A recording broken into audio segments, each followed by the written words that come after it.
नोटबंदी का भूत फिर से आ गया। सुप्रिया श्रीनेत का बीजेपी पर वार। भारतीय रिजर्व बैंक ने 2000 रुपए के नोट का सर्कुलेशन बंद करने का फैसला लिया है। इसके साथ ही 2000 रुपए का नोट वापस करने के लिए 30 सितंबर तक का समय तय किया गया है। आरबीआई के इस फैसले को लेकर सियासत गर्मा गई है। कांग्रेस प्रवक्ता सुप्रिया श्रीनेत ने बीजेपी पर हमला बोला है। एकदम से ऐसा लगता है कि 8 नवंबर 2016 का वो जो भूत है वो दोबारा से खौफ खिलाने आ गया है। फिर से नोटबंदी की बातें होने लगी हैं। 2000 रुपए का जो नोट है अब वो सर्कुलेशन में नहीं रहेगा और आपके पास 30 सितंबर तक का समय है। अगर आपके पास 2000 रुपए की करेंसी है तो आप जाकर उसको एक्सचेंज कर सकते हैं। लेकिन एक बात याद रखिएगा, एक बार में मात्र 20,000 रुपए के ही 2000 नोट जमा किए जाएंगे अथवा बदले जाएंगे।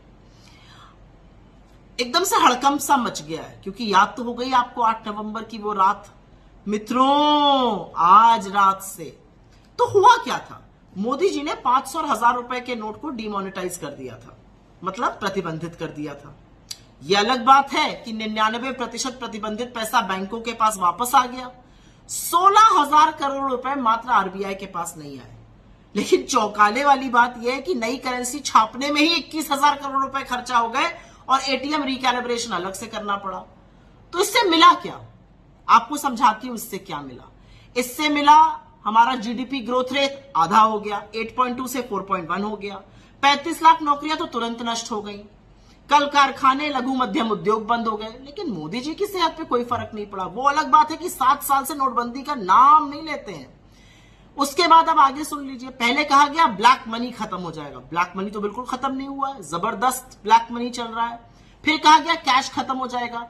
17,74,000 करोड़ कैश था नवंबर 2016 में इकोनॉमी में, अब 37 लाख करोड़ है, डबल से भी ज्यादा। फिर कहा गया टेरर फंडिंग बंद हो जाएगी। अभी रजौरी और पुंछ में हमारे 5-5 जाबाज शहीद हुए और मोदी जी एक शब्द नहीं बोलते हैं, वो अलग बात है। लेकिन टेरर फंडिंग बेधड़क चल रही है।